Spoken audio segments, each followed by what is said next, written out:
Hey everyone, Eric Watson here, freelance writer, player of games, writer of words, recorder videos, and tabletop role-playing aficionado. In this D&D review, I'm going to take a look at the specific introductory adventure from D&D Forgotten Realms Adventures in Faerun, which is launching on November 11th digitally on Roll20, D&D Beyond, physical bookstores, etc., etc. An early review copy has been provided. If you enjoy these reviews and watching fun weekly live plays and their D&D content, consider supporting me at patreon.com/roguewatson. You can also support the channel by shopping for tabletop games, CCGs, miniatures, RPG books, and supplies, and more at our sponsor, Noble Knight Games, using my affiliate link. This review is going to have lots of spoilers. So I'm just focusing on one part of this book, specifically Chapter 7, which is the introductory adventure that's technically labeled as levels 1 through 3, but it's basically a level 1 to 2 adventure, and you kind of make level 3 afterwards. The actual full book, The Adventures in Faerun, has like a bunch of information about 5 specific biomes around the Forgotten Realms, as well as giving over 30 like drop-in dungeon crawl stuff. I'm going to cover all that in a separate video or maybe series of videos, but for now I'm just going to focus on this one single element, which is also available separately as an add-on. So the full product, Adventures in Faerun, $39.99 on Roll20. Like I said, it includes 5 different biomes, specifically Baldur's Gate, Calamshin, the Dale Lands, Icewind Dale, and the Moonshae Isles. So, hey, guess what? Wizards is realizing that the Forgotten Realms is more than just the Sword Coast, although we are covering Baldur's Gate, of course, which is nice. And it includes, like I said, over 30 of these. They call them adventure outlines, from what I can tell, because I've already got access to that. They're basically drop in dungeon crawls, which I think is actually really cool. A lot of different monsters and maps and things. But I'm going to specifically look at this part of it, which is introductory adventure. Dungeon crawl takes characters from level 1 to 3. So that is what we're going to be looking at here. And that adventure is called The Lost Library of Lethchauntos. And, we get the usual stuff. You have an add-on here with the Roll20 tips page, dynamic lighting, token page. I'm not really going to cover all of that because that's all pretty standard stuff by now. And you can go look at any of my Roll20 review videos to get some information on that. But this is just going to be a quick video that looks just completely at this one little dungeon crawl. And as you can tell by the map art, it is really, really, really gorgeous looking. Like, this is one of my huge, huge pros for this adventure, is just that I have been uh, very impressed with how this one looks. In fact, the cartographers are listed as Marco Bernardini, Damian Mamalidi, and Mike Schley. And I don't know which specific artist covered this. It doesn't quite look like a Mike Schley one. And Marco usually does like cartography, cartography, like regional maps versus dungeon maps. But so I'm not familiar with specific art design for the dungeon crawl itself. But my goodness, this is absolutely fantastic and looks amazing. So the Lost Library is it is a dungeon crawl, but it's a very big one. It's like 19 rooms, I believe, and it can take place technically in any of the regions, which is actually one of the more interesting aspects of this adventure. They designed it by default that it takes place in the Dale Lands, which is like Cormanthyr and Mithranor, and kind of this like central location in the Forgotten Realms. It's far east of the Sword Coast and Baldur's Gate. But you could choose to put this in any of those 5 biomes, and in fact, it includes replacement monsters and ideas to change it. So you use the same map, but you can literally drop it into all these different biomes, which is really a cool thing and a tool to offer to DMs, because more than likely, what are the odds that you're actually running an adventure, in the Cormanthyr region, and you're like, oh yeah, this is a perfect way to start my, like, it's just not, the stars really have to align to make that happen, versus, hey, maybe you can throw this into, Icewind Dale Rime of the Frost Maiden, or throw it into Baldur's Gate or something, or whatever adventure you're running. And there's some really good examples of that. But the default one is the Dale Lands, which is very kind of just, I don't want to say generic D&D setting, but very classic, I guess, in a way. You've got like goblins and giant spiders and a mimic, and it feels, kind of appropriate for what you would throw at some players. There's a big adventure background section that the adventure does the thing that a lot of adventures do, which is it gives you a bunch of backstory and a bunch of information about this uh, orc wizard and his life, and like none of it is relevant to the context of this adventure. And they keep doing this in so many things. I guess it's to where DMs can work with it in that way, but then I wish there was like a table that was like, hey, here's some elements of this backstory you can directly use like in your game.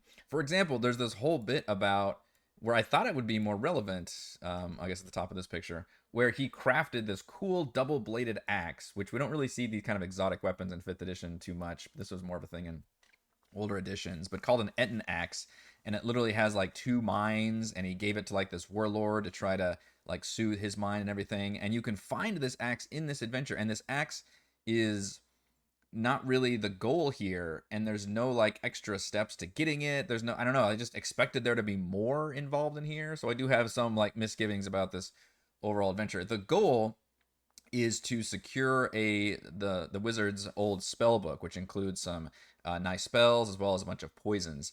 The problem is the quest giver who is giving you this adventure. It was her and a partner, and the partner, and of course they kind of broke off, I guess, from each other. And the partner is already here. I believe the quest giver knows that. So the problem is the party has to show up, and they have to try to get the book before the villain. But the twist is that the villain's already here and basically in the middle of plundering this dungeon. So what you end up dealing with is, at least in the default Daleland setting, is you don't necessarily deal with the library's defenses, although there is some of that.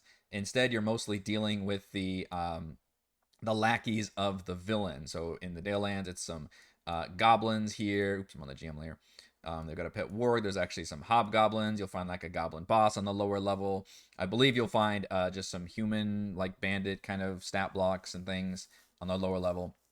What I really like about this adventure, though, story aside, so the story doesn't really do much for me. It starts off fine, where I like the context of having to get there and get this magic spell book and try to like exonerate this old wizard who everybody thought was kind of evil, but the quest giver's like, no, I think he's got his own reasons for doing what he did and everything.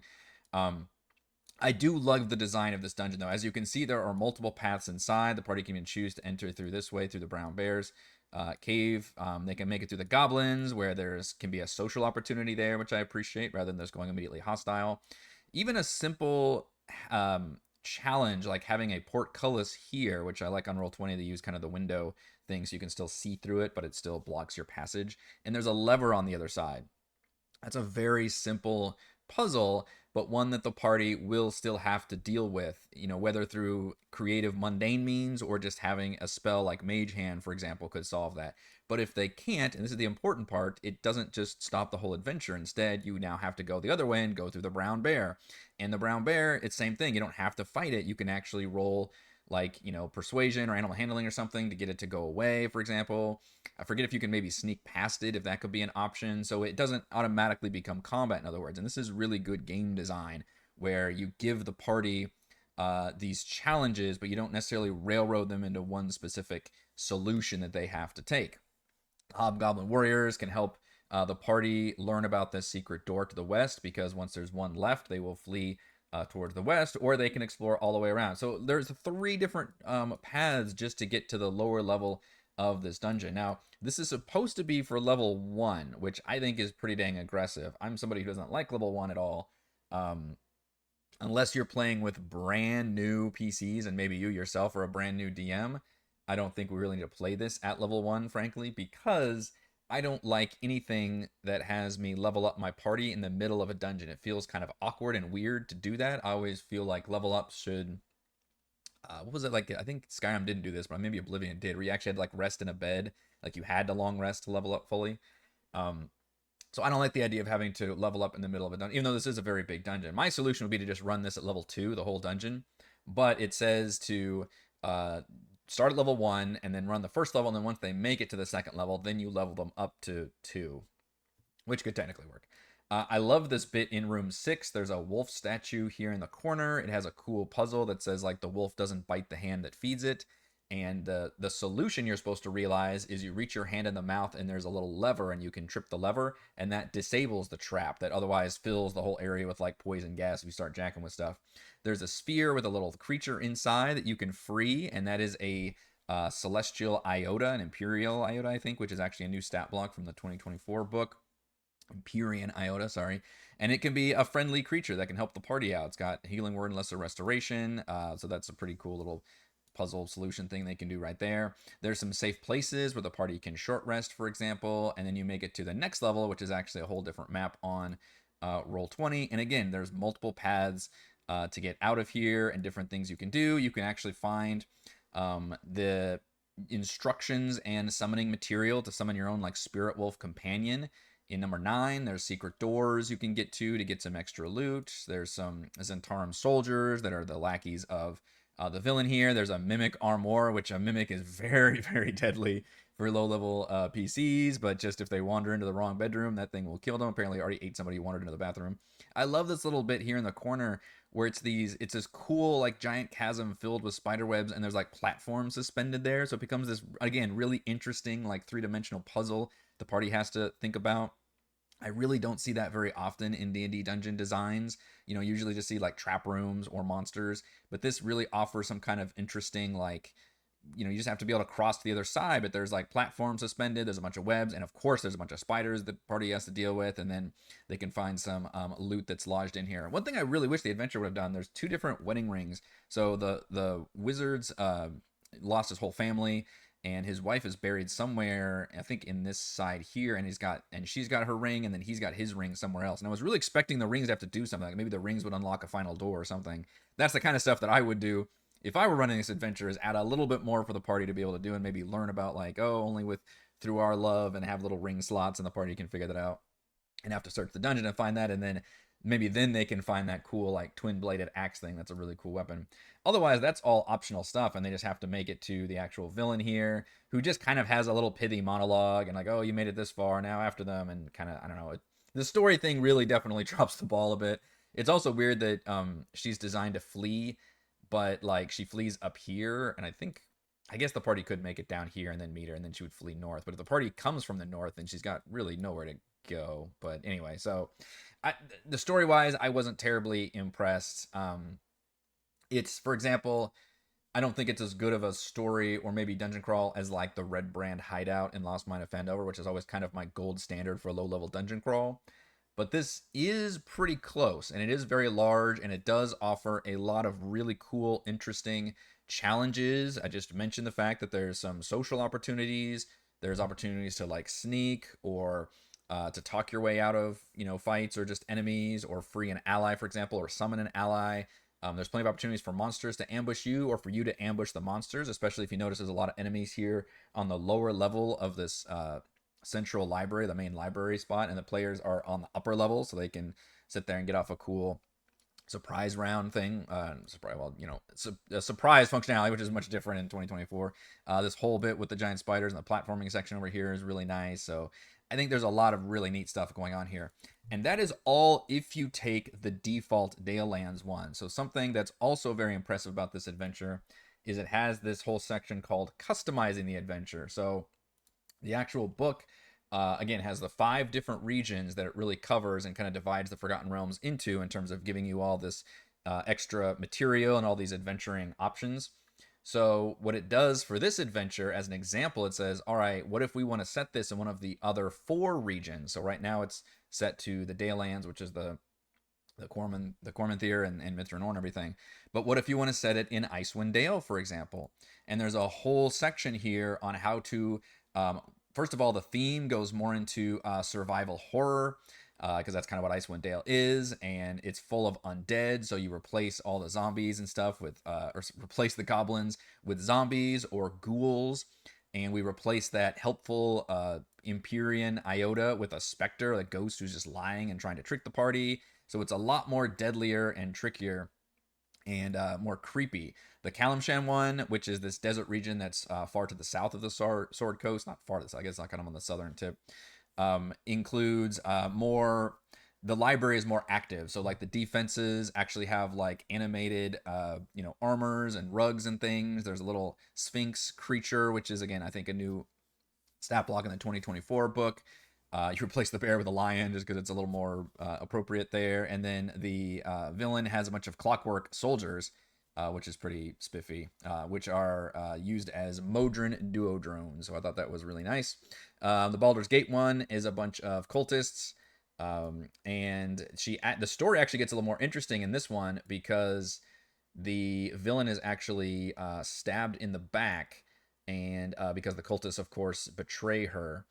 and there's some more fiend stuff going on here. So I thought that was really interesting. Like, okay, now we're getting into some interesting story stuff here, and maybe she can be like a sort of temporary ally to the party if they actually think to heal her. So that was interesting. The only one I wasn't super necessarily on board one was the Moonshae Isles one, because it turns the whole thing into a Feywild excursion, where it's the library itself is located in the Feywild.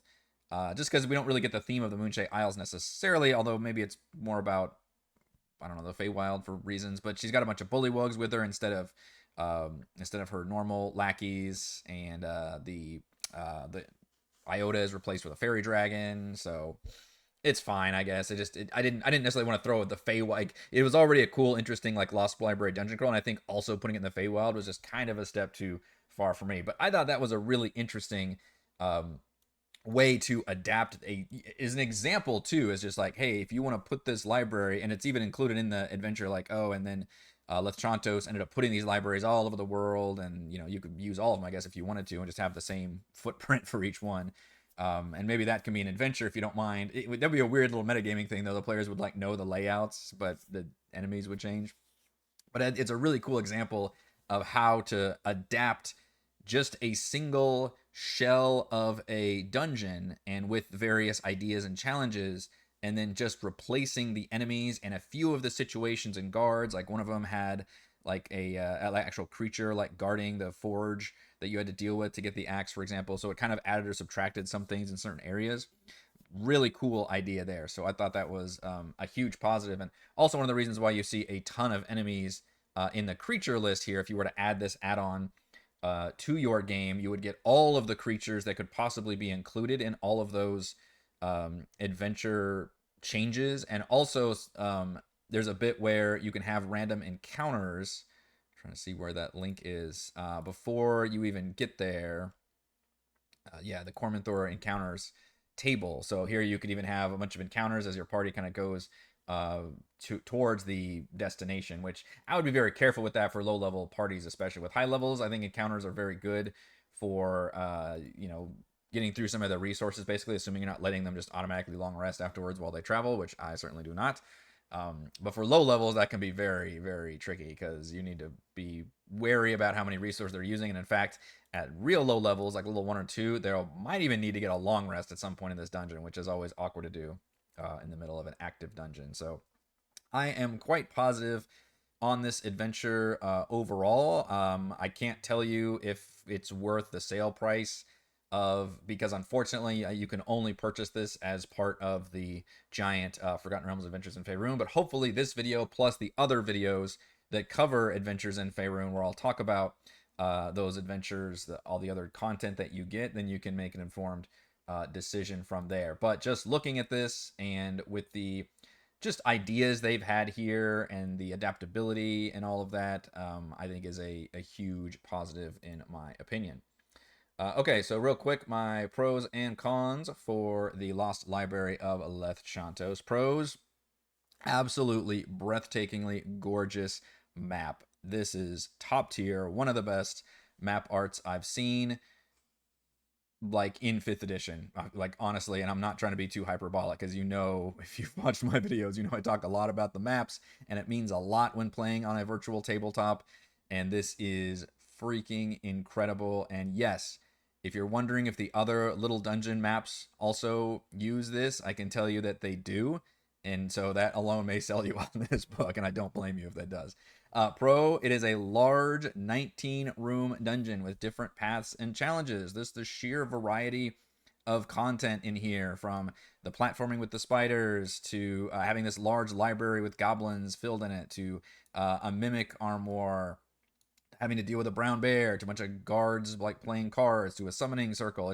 It crams a lot of interesting stuff, and really does a good job of an example of good dungeon design, where it's like, not every single room has monsters, not every single room has some deadly challenge, but just about every room has something interesting about it. I think there's only like 2 or 3 rooms that are straight up like basically empty, and those are almost designated as like safe rooms for the party to chill in. So just absolute great example of top tier dungeon design as well.